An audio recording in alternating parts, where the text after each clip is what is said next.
Class 8-এর গত বছর অর্থাৎ 2025 সাল থেকে বাংলাদেশের শিক্ষা ব্যবস্থার যে সরকার আছে আমাদের, তারা হচ্ছে একটা নতুন পরীক্ষা অ্যানাউন্স করেছে। সেটা হচ্ছে জুনিয়র স্কুল সার্টিফিকেট বা জুনিয়র বৃত্তি পরীক্ষা। এতদিন 2025-এর আগ পর্যন্ত বাংলাদেশে ক্লাস 8-এ যে পরীক্ষাটা হতো তার নাম ছিল জেএসসি।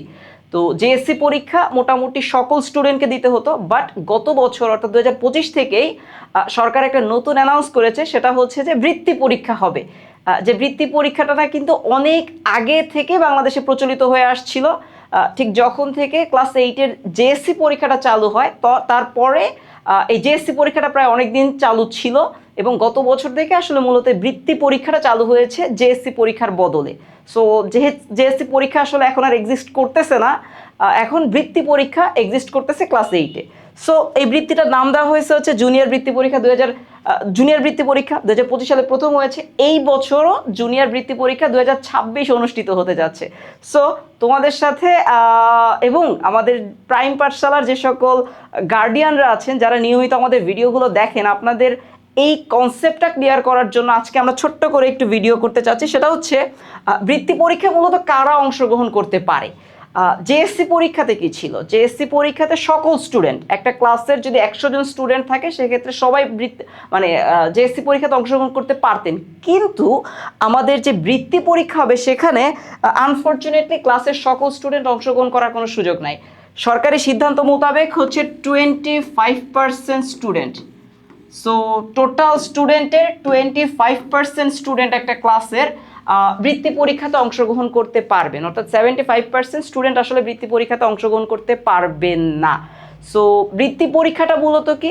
বৃত্তি পরীক্ষাটা আমরা যদি একটু বলি সহজে, পরীক্ষা কখন হবে? ইউজুয়ালি ক্লাসে কি হয়? ক্লাসে 3টা বার্ষিক পরীক্ষা হয়। এতদিন 2টা ছিল, তবে বর্তমানে আসলে কিছু কিছু স্কুল 3টাও নেয়, কিছু কিছু স্কুল 2টাও নেয়। 2টা সিস্টেমই আসলে প্রচলিত আছে। সো আমি যদি 3টা পরীক্ষার কথা বলি, প্রথম বার্ষিক পরীক্ষা মানে প্রথম সাময়িক পরীক্ষা যেটাকে বলি, দ্বিতীয় সাময়িক পরীক্ষা এবং শেষে একটা বার্ষিক পরীক্ষা হয়। এই 3টা পরীক্ষা একটা ক্লাসের ক্লাস 8-এর সকল স্টুডেন্ট দিতে হবে, এটা বাধ্যতামূলক।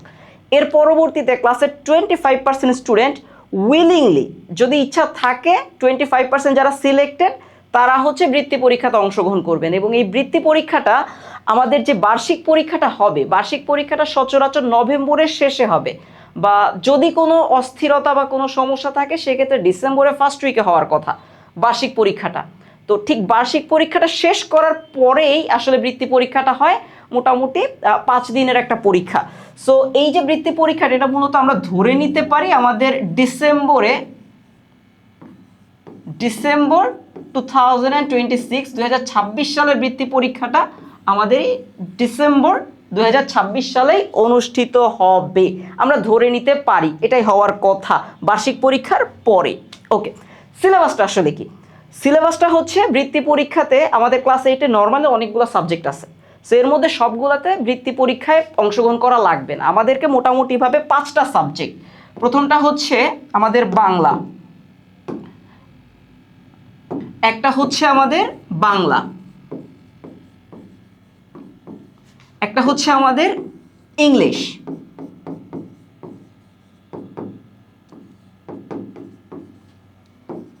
আমাদের সায়েন্স বা বিজ্ঞান,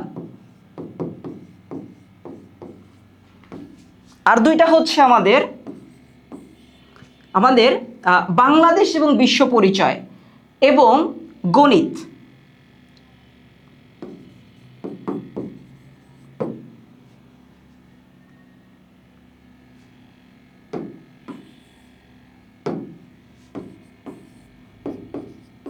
বাংলাদেশ ও বিশ্ব পরিচয়কে আমরা সংক্ষেপে কি বলি? Bangladesh and global studies, so বা বিপ, অথবা হচ্ছে বিজিএস বলি আমরা এটাকে। ওকে, সো এই 5টা সাবজেক্টে ইন টোটাল বৃত্তি পরীক্ষা হবে। কত মার্কের পরীক্ষা হবে? মার্ক যদি বলি আমরা টোটালি হচ্ছে 400 মার্কের বৃত্তি পরীক্ষা হবে এই 5টা সাবজেক্টে। সো আমি যদি মার্ক ডিস্ট্রিবিউশন একটু সহজে বলি, সেটা হচ্ছে বাংলাতে 100 মার্কের একটা পরীক্ষা হবে, 100 মার্কস। ওকে, আমাদের হচ্ছে ইংলিশে 100 মার্কের একটা পরীক্ষা হবে। সায়েন্স বা বিজ্ঞানে এখানে 50 মার্কের একটা পরীক্ষা হবে, নট 100। গণিতে আমাদের 100 মার্কের পরীক্ষা হবে, এবং বাংলাদেশ ও বিশ্ব পরিচয় মোট 50 মার্ক। তাহলে কত হলো total? 100 plus 100 plus 100 plus 50 plus 50, totally হচ্ছে আমার এই 400 মার্কের পরীক্ষা হবে। বৃত্তি পরীক্ষায় টোটালি 400 মার্কের পরীক্ষা আমাদের অনুষ্ঠিত হবে। সো এই হচ্ছে মোটামুটি সিলেবাস, প্রত্যেকটার জন্য আলাদা আলাদা। তার মানে 5 দিনে 5টা পরীক্ষা হয়ে যাবে, 5 দিনে টোটাল 400 মার্কের এই 5টা পরীক্ষা হয়ে যাবে। ওকে, কিভাবে প্রিপারেশন নেওয়া উচিত? খুব সহজে বলতে গেলে বৃত্তি পরীক্ষা যেহেতু প্রথম বিষয় সকলে দিতে পারছে না, তো আসলে প্রিপারেশনটা একটু টাফ বলতে টোটাল কম্পিটিশনটা জেএসসি পরীক্ষার চাইতে একটু টাফ।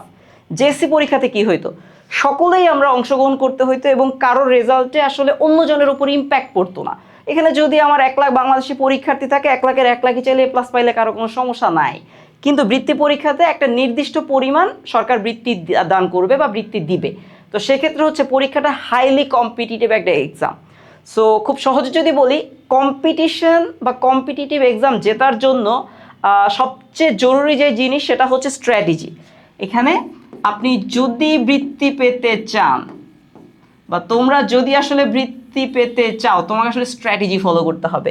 এটা কাইন্ড অফ যুদ্ধের ময়দানের মতো। সো যুদ্ধের ময়দানে কি করতে হয়, স্ট্র্যাটেজি ছাড়া কখনো যুদ্ধ জেতা যায় না। সো তার জন্যই আসলে যদি আমরা বৃত্তি পাইতে চাই, অবশ্যই আমাদেরকে স্ট্র্যাটেজি ফলো করতে হবে। তো স্ট্র্যাটেজিগুলো কি, ঠিক এই মুহূর্ত থেকে আমাদেরকে খুব ভালোভাবে বৃত্তিকে টার্গেট করে প্রিপারেশন নিতে হবে। তাই বলে কি আমরা যে একাডেমিক কোর্স সেখানে ভালো করবো না? অবশ্যই। সো বৃত্তির প্রিপারেশনটা এমন নিতে হবে যে একাডেমিক তোমার পড়াশোনা খুব পারফেক্ট হয়ে যাচ্ছে এবং একই সাথে তোমার মাথায় আছে আমার এই 5টা সাবজেক্টে বৃত্তি পরীক্ষায় অংশগ্রহণ করতে হবে, আমি এই 5টা এখন থেকে আসলে কিভাবে ভালো করতে হয়। সো 3টা সেগমেন্টে পরীক্ষা হবে, তোমার কাছে কিছু সৃজনশীল দিবে, তোমাকে সংক্ষিপ্ত প্রশ্ন উত্তর আনসার করতে হবে এবং তোমাকে এমসিকিউ আনসার করতে হবে। সো এখন থেকে বইয়ের প্রত্যেকটা লাইন খুব ভালো করে পড়তে হবে, বুঝতে হবে এবং অ্যানালাইসিস করতে হবে এখান থেকে কি প্রশ্ন আসতে পারে, যেটা একটু টাফ মনে হয়। সো একটু ভালোই টাফ আমাদের জন্য, আসলে আমরা সব পারি, স্ট্র্যাটেজি সেট করা একটু কঠিন কাজ। তো তার জন্য একটা সিম্পল বিষয় আছে, সেটা হচ্ছে টেনশনের আসলে কিছুই নাই। টেনশন করে কোনো লাভ হয় না, টেনশন বাদ দিয়ে আমরা চিন্তা করি আসলে এটাকে ক্র্যাক কেমনে করতে হয়। So how to crack the scholarship of 2026 for class 8। Okay, so tension দূর করার জন্য প্রাইম পাঠশালা থেকে আসলে একটা কোর্স প্রাইম পাঠশালা প্রেজেন্টস করছে তোমাদেরকে, সেটা হচ্ছে জুনিয়র বৃত্তি পরীক্ষা 2026-এর অনলাইন প্রিমিয়াম ব্যাচ। এইটা হচ্ছে কি, এটা সম্পর্কে যদি একটু বলি, ক্লাস 8-এ বর্তমানে যারা পড়ছো, যাদের টার্গেট হচ্ছে খুব ভালো করব বৃত্তি পরীক্ষাতে, একই সাথে শুধু বৃত্তিকে টার্গেট না, যাদের শুধুমাত্র যে বৃত্তি যারা পড়ছে তাদের জন্যই কোর্স না, বিষয়টা হচ্ছে যারা একাডেমিকেও ভালো করতে চায় তাদের জন্য। দুইটা জিনিসই একসাথে তোমার কাভার আপ হয়ে যাবে। তুমি বৃত্তিতে ভালো করতে চাও, তোমার কাভার আপ হয়ে যাবে। তুমি একাডেমিক অর্থাৎ ক্লাসে ভালো করতে চাও, বার্ষিক পরীক্ষাতে ভালো করতে চাও, তোমাদের দুইটা গ্রুপের জন্য আসলে এই কোর্সটা সাজানো হয়েছে। আচ্ছা, এই কোর্সটা মূলত আমাদের একটা বড় কোর্সের অধীনে আমরা যেতে চাচ্ছি, সেটা হচ্ছে আমাদের জুন মাস থেকে আসলে এই কোর্সটা। তবে জুন মাস তো একটু অনেক লেটে এবং একটু কনফিউশন আছে যে প্রাইম পাঠশালার কোর্সটা আসলে কেমন হবে, আমি কি ভালো করব পড়লে, বা হচ্ছে কোর্সটাকে আমার জন্য উপযোগী, এতগুলো টাকা দিয়ে ভর্তি হবো। সো এই জিনিসটা দূর করার জন্য প্রাইম পাঠশালা তোমাদেরকে একটা ছোট্ট সুযোগ দিচ্ছে। সেটা কি, সেটা হচ্ছে বৈশাখী স্টার্টার অফার। ওকে, বা কোর্সটার নামই আসলে বৈশাখী স্টার্টার। মানে কি, এখন বৈশাখ মাস চলতেছে, সো বৈশাখ মাসে আমরা কি জানি, বৈশাখী। সো বৈশাখী মেলা অলরেডি আমরা করে ফেলছি, পয়লা বৈশাখ পালন করে ফেলছি। বৈশাখী স্টার্টারটা হচ্ছে এমন একটা কোর্স যেখানে আমাদের এই কোর্সের মেয়াদকালটা থাকবে হচ্ছে 24শে এপ্রিল থেকে আমাদের ক্লাস শুরু হবে, 24শে এপ্রিল শুক্রবার থেকে 31শে মে পর্যন্ত কোর্সটা চলমান থাকবে। 31শে মের পরবর্তীতে আমাদের হচ্ছে যে ফুল কোর্স সেটি চালু হবে।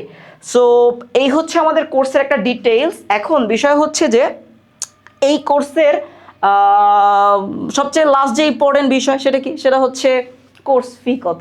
আচ্ছা, কোর্স ফি আমি যদি লেখি হচ্ছে এটার অরিজিনাল কোর্স ফি হচ্ছে 1500 টাকা। আচ্ছা, এত বড় লেখা লিখলে মনে একটু কনফিউশন হয়ে যাচ্ছে। সো প্রাইম পাঠশালা যেহেতু এত শর্ট টাইমের জন্য, সো আমরা অরিজিনাল কোর্স ফি আসলে এটাই হওয়া উচিত, কিন্তু আমরা আসলে এই 1500 টাকায় তোমার থেকে চার্জ করছি না। প্রাইম পাঠশালা এটা মোটামুটি 90% আমরা ডিসকাউন্ট দিচ্ছি। সো 90% ডিসকাউন্ট দিয়ে কোর্স ফি প্রাইম পাঠশালা সেট করেছে মাত্র 150 টাকা। সো যাদের মনে বিভিন্ন ধরনের কনফিউশন, অনলাইনে ক্লাস ভালো হয় কি না, তাদের সকল কনফিউশন দূর করার জন্য তোমরা জাস্ট ছোট্ট করে আমি গ্যারান্টি দিচ্ছি, ছোট্ট করে এই কোর্সটা করো। করার পরে যদি তোমার কাছে মনে হয় যে না it is worth it, then you can come to our full course. So অবশ্যই সকলকে আরেকবার আমন্ত্রণ জানাচ্ছি প্রাইম পাঠশালার কোর্সের লিঙ্ক কই পাবো ভর্তি হওয়ার জন্য? ডিসক্রিপশন বক্সে লিঙ্ক দেওয়া আছে, ডিটেলস দেখে তুমি ভর্তি হয়ে যাও। ধন্যবাদ সকলকে।